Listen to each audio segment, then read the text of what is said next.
Where did everyone go? I'm sorry. They didn't make it. Doctor, I need you to come with me. Oh god. Yes, of course.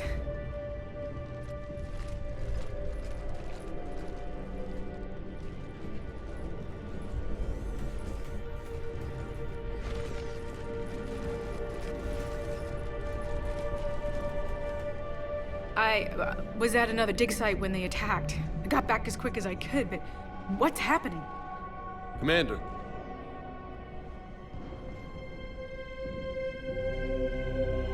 I'm not sure, but it might have something to do with these paintings. Is that Leviathan? Yes. Yes, we think so. It's old, much older than my father thought. And there, as if the natives were under its power. Clearly a Reaper, but acting alone. Not like any Reaper we've seen before.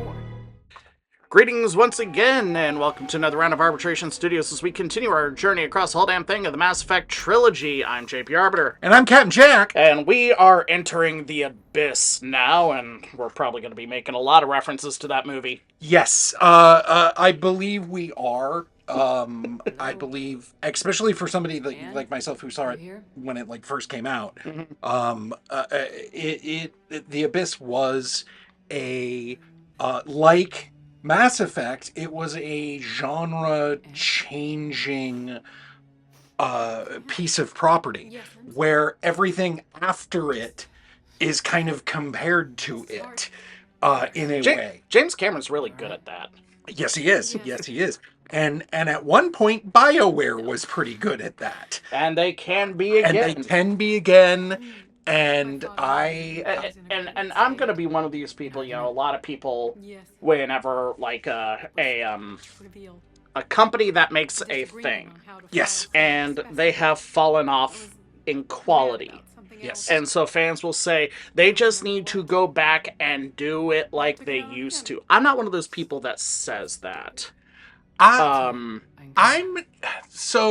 weird. When I say I want them to go back and do it like they used to, I don't mean the stuff that they used to. I just mean the level of quality. Like, not at all.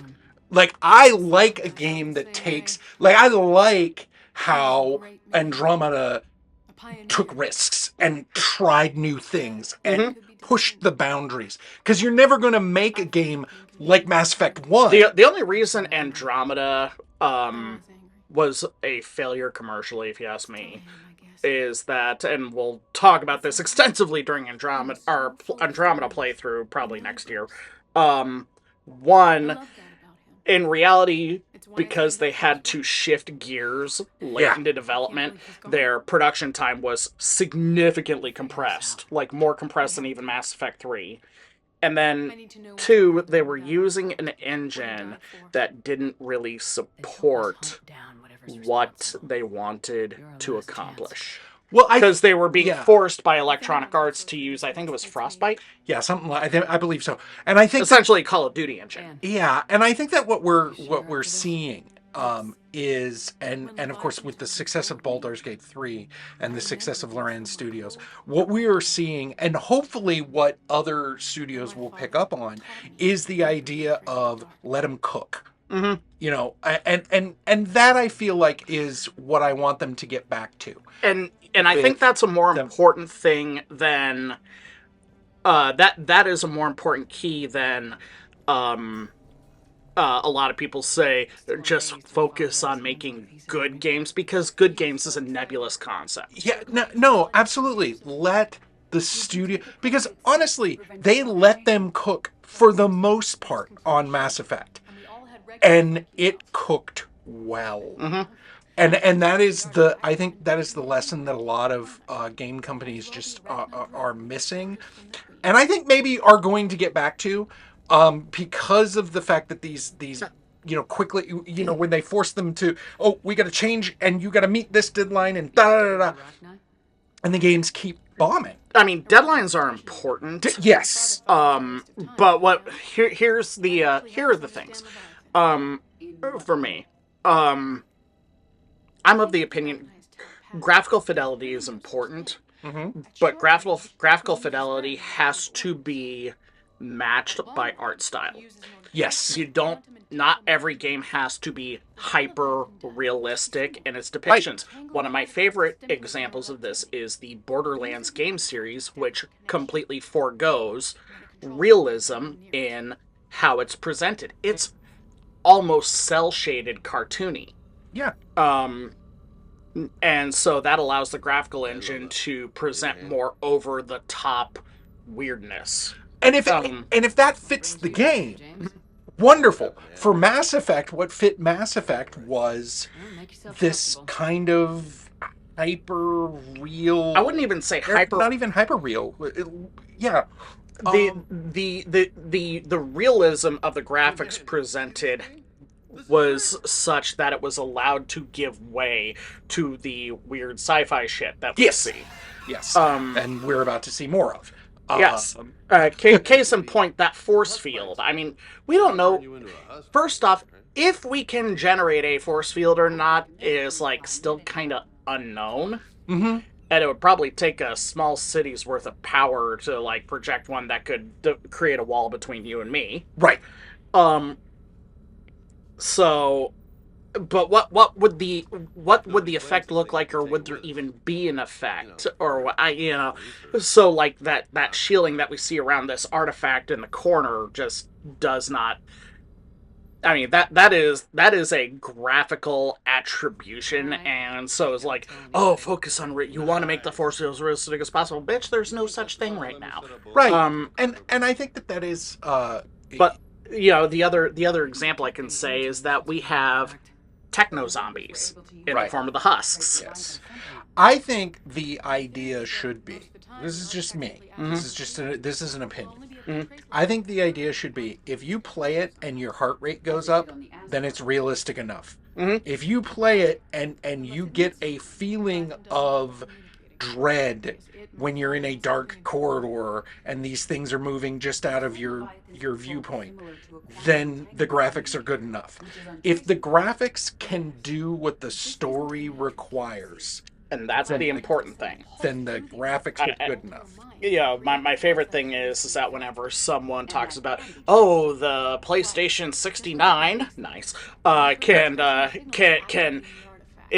render 260 billion individual strands of hair on a woolly mammoth. Great. I don't care. Yeah, how does that improve the game? There's a reason why older games like Mass Effect have such great replayability. Mm-hmm. And it's not because, because even now, Mass Effect 3's graphics are somewhat dated. Mm-hmm. We're watching it now and we're like, And keep in mind, this is a Legendary Edition, so this isn't a 10-year-old game that we're playing right now. It's a 4-year-old update of the game. Exactly. And even with that, there's, we're watching it and we're going, games that come out now, like if you look at, and I will tell you this, people can say whatever they want, I actually really enjoyed the game. Dragon Age 4, Veilguard, the roundedness,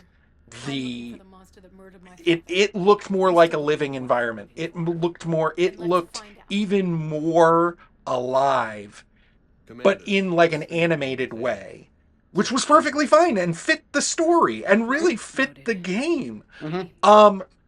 But that's not that. But that graphic update isn't even that far away from this. The other thing in terms of letting it cook, and this has more to do. I have to be really fast because I have to do some. I'm ready. James, drop the containment shield. The people who finance the game need to be more wise with their money. They can't be throwing cash hand over fist, hoping for the next great, blockbuster, explode 'em up. Like, we're gonna make so much off of like loot boxes and DLC and other crap. It's like, no, you gotta set.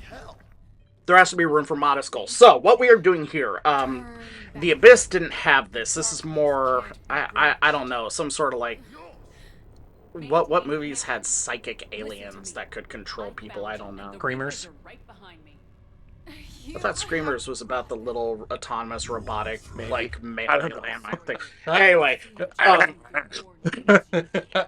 I guess. Yeah. And look, what we have here is, and I have said this before about the Mass Effect series. The Mass Effect series is really a collection of tropes that have been put together in such a way that it feels brand new, but also familiar.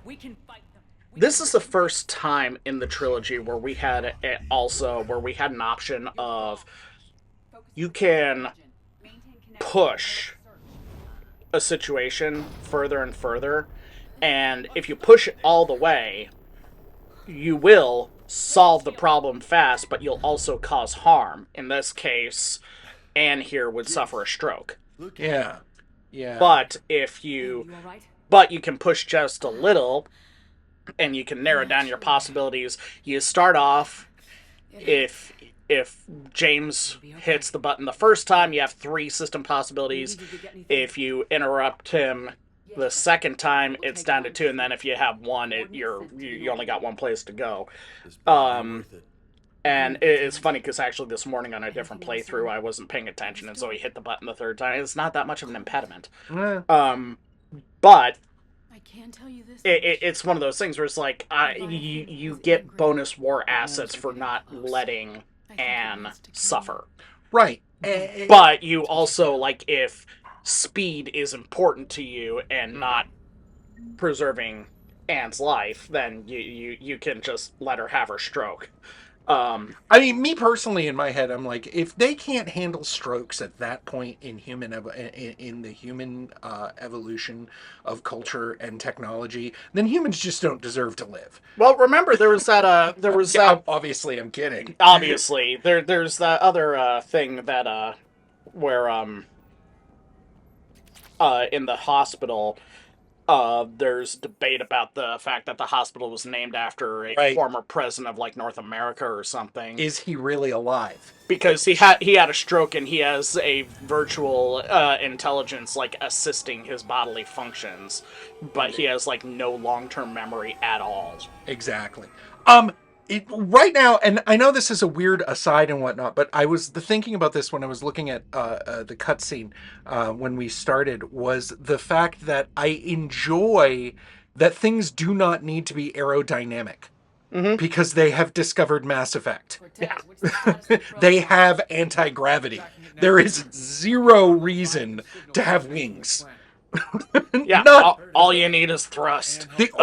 Yeah. I also like that because of the Mass Effect field that this shuttle could operate underwater. Exactly. Yeah. And so it's like, essentially, like, blue water navies for planetary defense are not needed. No. I mean, they would still be leagues away cheaper than a spaceship, but that's like their only benefit.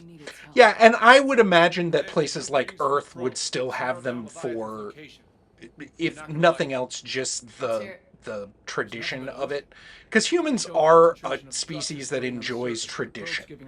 That really are driven in a lot of ways by tradition. I could see the value in like a ballistic missile submarine that also serves as like a mobile command center in the event of a planet being invaded. Mm-hmm. But yeah, it just destroyers and aircraft carriers and all of those kind of things. No, I agree with you. I don't think that they would serve any purpose other than...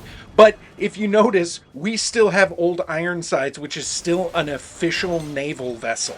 That one, that is tradition. 2, it's a museum. Yeah, and 3 serves as like the final exam for Master Chief School. They actually answered a rescue call recently. So I mean, you got saved by the Constitution. Yeah, the last person to claim that was 260 years ago. It's a weird, but here we are. And again, as I have said, and will continue to say, this game is a collection of sci-fi game tropes. And what we have here now is going to be a setup of basically defending an area. Uh-huh. And I feel like this is also like the first time we've ever experienced a crash landing. That's true. That's true. I think a crash landing that Joker didn't cause. Because I feel like we had a crash landing in 2 where we crashed on the collector's ship. You know, you're right. You're right. I stand corrected. The other thing that this DLC is unique is that this is the first oceanic environment. Yes. They've been in the entire Mass Effect series. Well, I mean, in Mass Effect 1 there was that beach. Yeah, we but have you been were not on the beach, but we have never been out in the ocean. Weimar is kind of on the beach. But no, you're absolutely right. The ocean has not been... And the ocean is scary. Well, and no kidding. And the other thing about when I say an oceanic environment is that we were far enough inland, like, water was a thing, but there was also, like, barriers that kept us from, like, going further out. Right. No, we were... And not even, like, bullshit invisible barriers. No, they did a good job of, like, creating, like, Yeah. boulders and shit. Absolutely. And here we have a situation where we are in the middle of the ocean on a crashed cruiser of some sort. And me personally, I find... I don't like those things. I don't like those things either. But the first time I played through this, I found the situation somewhat disturbing. Mm-hmm. I legitimately found this situation disturbing. There's a to be out in the middle of the open ocean like that. Yeah, that's why you were in the Air Force. Exactly. So it's one of those things too, where the sea is it is as mysterious as space. I don't know if it's an actual, like, tradition among either the astronauts who have actually gone up or not, but I know that in science fiction that a lot of times space is referred to as, quote, black water. And there's compared to blue water of the open ocean. And traditionally in sci-fi, they have used naval kind of the ship's captains, they call them ships. They're ship's captains. They have admirals. I mean, Star Trek is completely naval. The only franchise I can think of that didn't follow that is Stargate, when Earth started getting interstellar craft, and then it became and all of those were a pure Air Force operation. As it would be in real life, since, well, they would be Space Force, technically speaking now, they would be Space Force. But every other military branch would hate that. Absolutely. But I mean, realistically, the space is covered by the Air Force and has historically been covered by the Air Force. And so Stargate really was far more, Stargate was far more, in terms of the military protocol, it was spot on. Yeah, and it was far more based on, I don't want to say based on real, but you get my point. It was far more akin to what would really be the case if this sci-fi stuff was discovered. Now, that being said, I see it's not one of those things that upsets me when somebody is called when an O5 is called commander instead of colonel. Mm-hmm. Or an 06 or whatever it is. I'm old and I'm forgetting things right now, but you get my point. Yeah. I don't mind using naval rank. I think that it's a perfectly justifiable. I think that referring to them. It might be possible that I think it's fucking stupid that the Space Force uses the term Guardian for their base enlisted ranks, although they still use sergeants for the NCOs, thank God. But like I could see a situation where, like, even intra-system craft, you're still stuck in Earth, but we could, like, swing around Pluto for a tour. Right. I could see, like, a whole new rank structure being developed for officers where it's, like, shipmaster or whatnot. I mean, and I'm just pulling something out of my ass that I've heard, I think, in Halo. Absolutely. I think that, I have heard... God damn it, Cortez! Damn you, Cortez. I have. He is one now above Vega. It's true. Now, in Cortez's defense, Vega did it on purpose. That's true as well. I have heard of space combat being much more similar to submarine combat. And honestly, I don't know how physics right that would be, but it makes a certain sense to me. It is likened most often to submarine combat because the big things that you have to worry about are your energy emissions. If you're not putting out a lot of energy, whether it is heat, sound doesn't travel in space, so that doesn't matter, but other forms of radiation, whether it's, are you relying on your nuclear or ion drives to maneuver, or are you operating under inertia and maybe like chemical thrusters to change position? Are you how much power is your ship putting out at any given time? Are you running active sensors or passive sensors? Because the ability to be undetected in space, which is otherwise pretty freaking empty, and then all of a sudden, why is there enough energy to power a large city coming from over here where there shouldn't be anything? I think that, but all that being said, I think that there's absolutely no, however they want to do it. My only issue is if they start using army. like if somebody comes out and is using army, which would, the Air Force and the Army use the same officer structure, so that would be the same. But you get my point. Largely drawn from the fact that the Air Force is the child of the Army. Indeed. Much like how the Marines are the bastard child of the Navy. Well, I have heard them referred to as the men's department of the Navy. Just one day, the Queen of England showed up and said, "Here's your son," to the American Navy, and they're like, "The fuck am I going to do with this?" Well, Here, have some crayons. And Marines are the Marines I've met are vastly different than what the stereotypes of them are. But that being said, I think that there is, is in science fiction, there is a distinct relationship between wet navies and space navies. And that is, I think, a trope that is never going to go away, nor should it, because there's no reason to. The only reason why everyone likes to compare Star Wars to Star Trek wrongly, but the reason Star Trek is a much more proper, I don't want to say realistic, but proper idea of ship combat, because it's naval doctrine, it's naval engagements.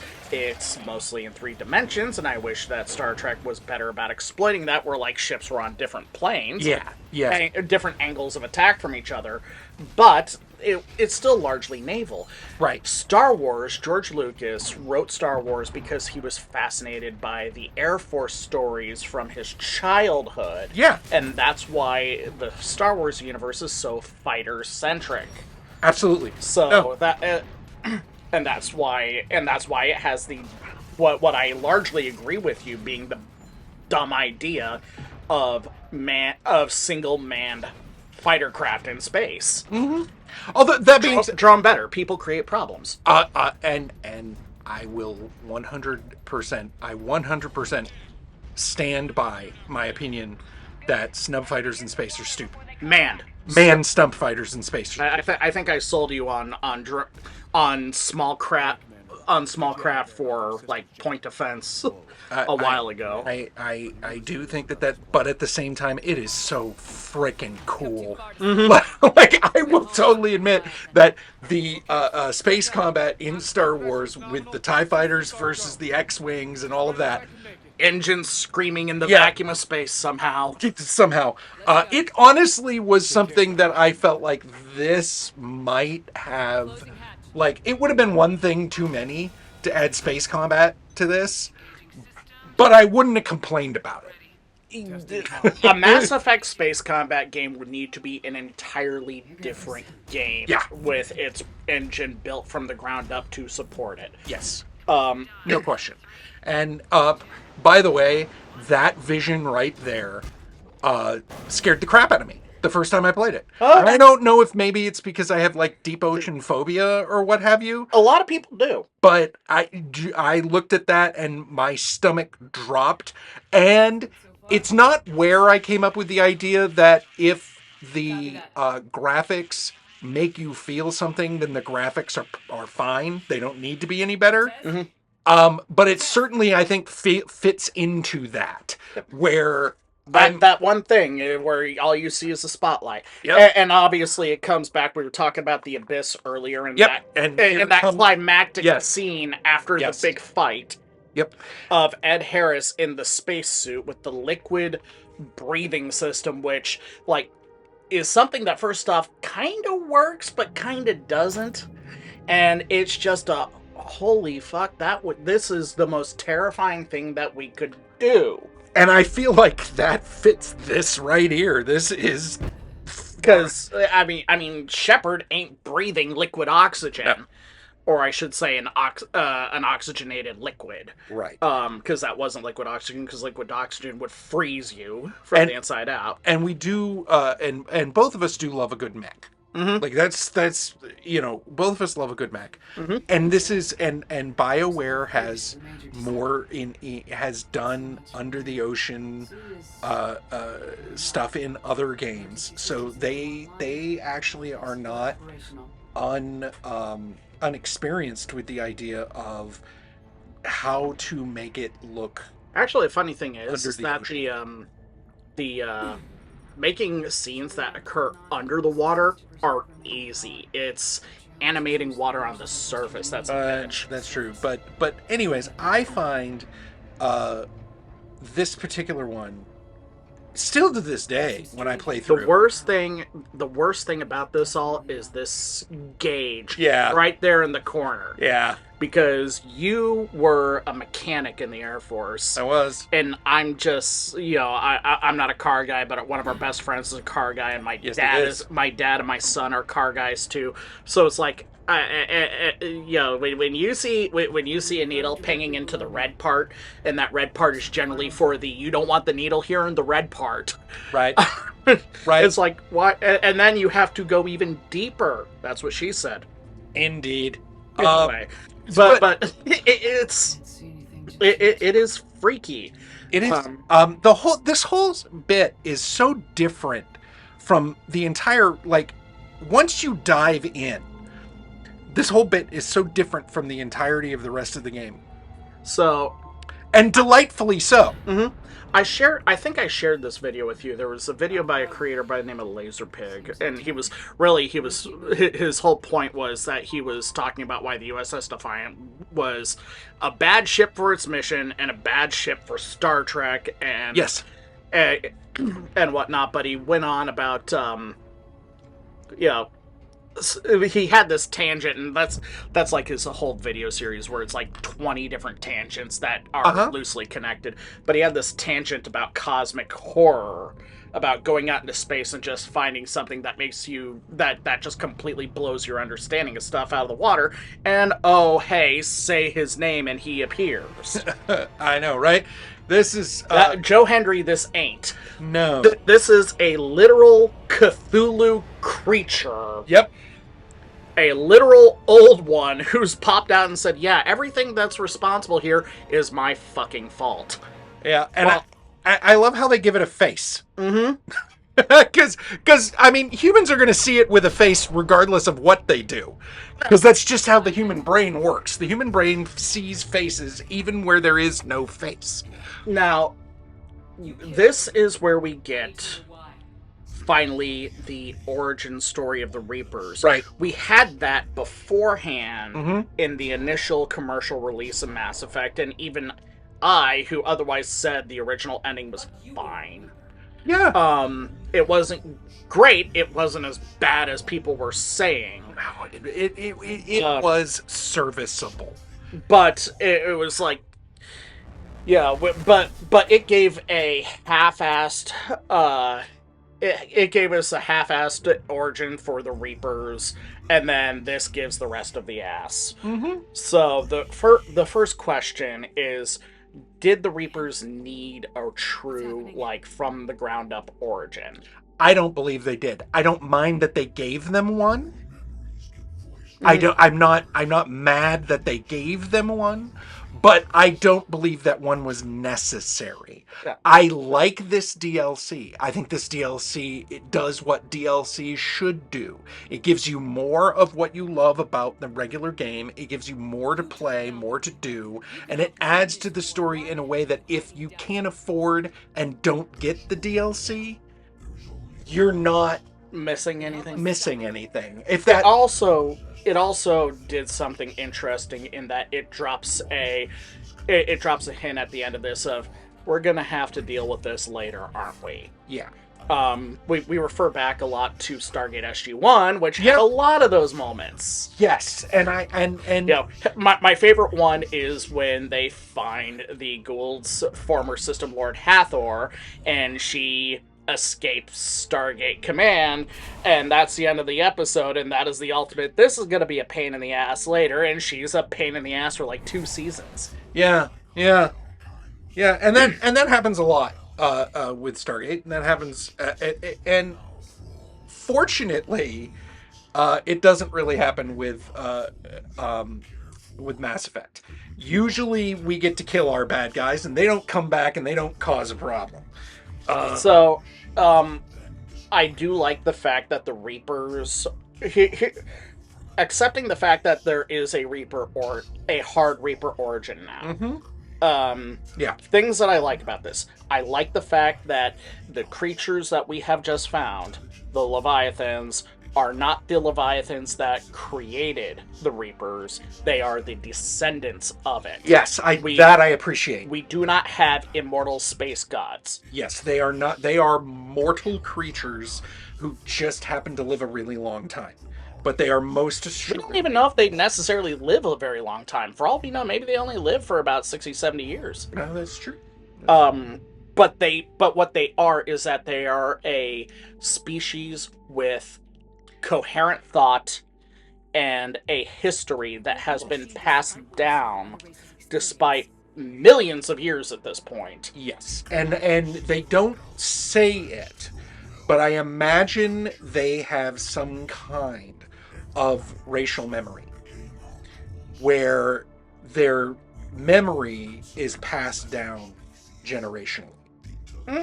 I don't even know if that's there. I mean, it could just be oral tradition. I mean, clearly they are also they say psychics are there's no such thing as psychics, but they clearly have some sort of capacity to transmit thought directly.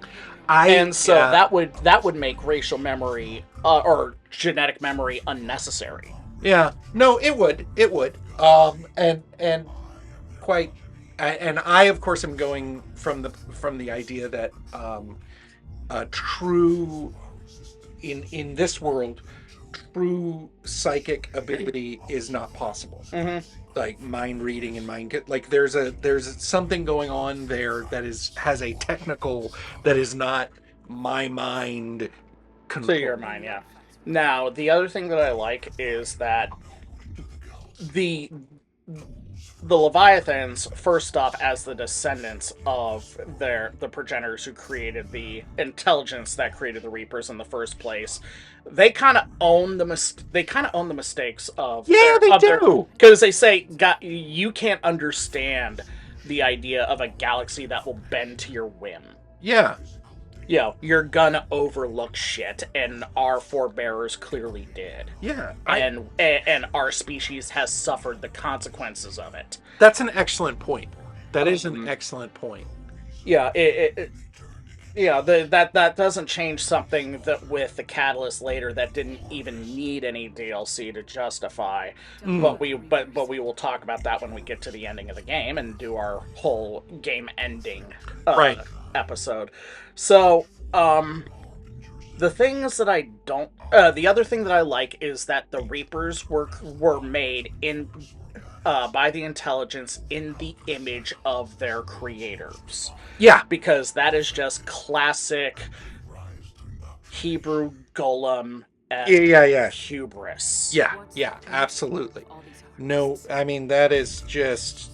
And yeah, for all... And the thing is that what this story shows more than anything else, it's not so much that the Reapers had an origin, which is not as important as I think a lot of people think it is, but it shows that the Reapers are flawed. And it shows that the Reapers are high on their own supply when it comes to their thinking and how they hold themselves as the apex of existence. Yeah. Because they knocked the apex of existence off of its pedestal. Right. And all that proves is, that doesn't prove that you're the most powerful thing. That proves that you're the most powerful thing for now. Well, and it also, so this idea that the if I beat you, that makes me the most powerful, is only works if your idea is simple competition. Simple 1+. And as much as we want to believe that existence and life is simple competition like that, it really isn't. Well, you got to understand though that the Reapers are inherently mechanical, right, and inherently computer driven. So so all of existence for that perspective is a math equation, right, and which for the Reapers makes perfect sense. Yeah, it makes perfect sense for the Reapers to think that they are the pinnacle of existence because they knocked that which was...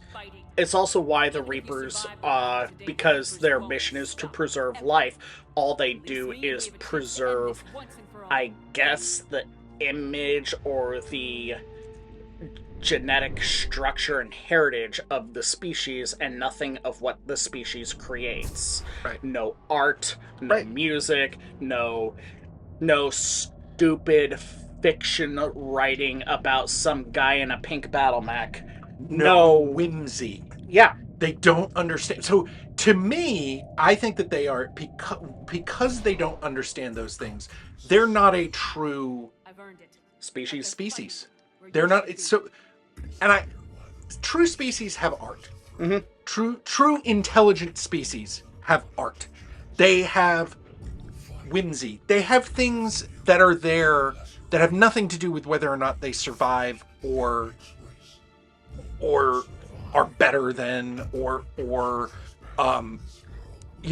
whatever it is, life. It is beyond that. It is... Oh, they're gonna be a problem in the future, aren't they? Oh, yeah. The ability to enjoy a sunset. The ability to complain about a sunset. The ability to make fun of somebody who's so high on their own supply that they can't see the sun for what it is. Exactly. Yeah. Thank you, Trey Parker and Matt Stone, for that wonderful episode. But that's another thing. Exactly. But it's funny. They're like BioWare. You forget how good they are until they put something out and you go, oh, wow. They really are the preeminent role-playing within a certain, kind. Why is it that James was using the pistol and Edie was using the rifle? That's a really good question, but I do think that the cutscenes as far as weapons being used are random as hell for Mass Effect, like in general, just the whole game. Mm-hmm. Here we have a situation where, oh no, our mech! I wanted to keep it. I wanted it in the Normandy cargo bay. As did I. I love a good mech. Well, and Garrus has always wanted one. It's true. He did want one for his birthday. We could have done that. We could have done that for him. Would have been the ultimate bro move. It would have been. And now they've taken control. And now I'm getting flashbacks of when Chris Jericho and Tomohiro Ishii had a match, and they spent like 20 minutes just slapping each other's chest. Indeed. It was completely unnecessary. It wasn't even over the top. It was just stupid. Indeed. But it worked. I like the fact that Where do you get that gun, Edie? I mean, we have guns. We have lots of guns. But that wasn't the gun that we gave her. Yeah, well, Yeah. he decided to use a different gun. Shit happens in combat. And yeah, can we get about 2 or 3 dozen of those guys and just have them go system to system and do this, please? I mean, I say that, but that's a classic thing that sci-fi fans don't get, is that just because it can happen once Doesn't mean it's going to happen every single time. or that it's repeatable at scale. Right, exactly. And here's the thing. This was one Reaper in low orbit, not Right.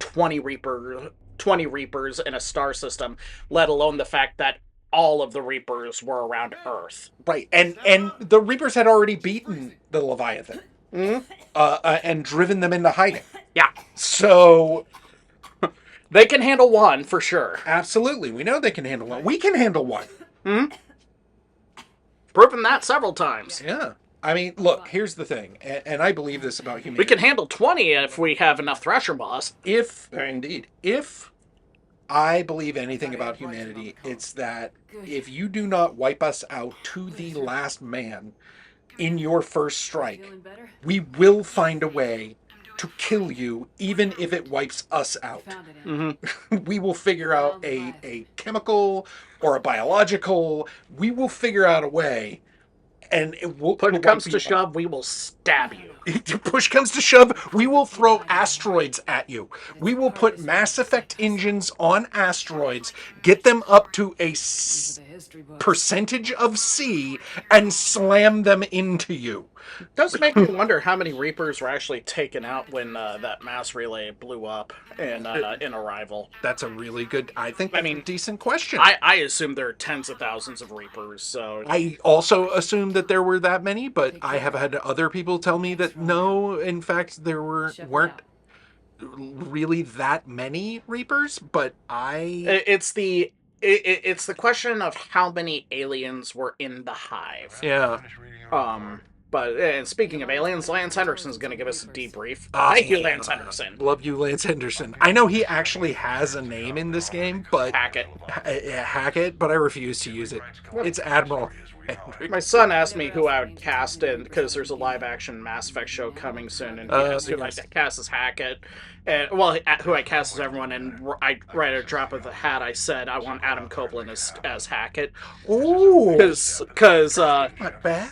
Because Lance Henderson is like in his 80s, yeah. And I think his screen acting days are over. He'll do voice work for a cup of coffee. I think maybe you're right. Maybe not. But I don't know. Meanwhile, Copeland has that. He can give you that commanding presence. But that's a conversation for another time. Thank you all for joining us. Sorry for the black screen as we finish this out.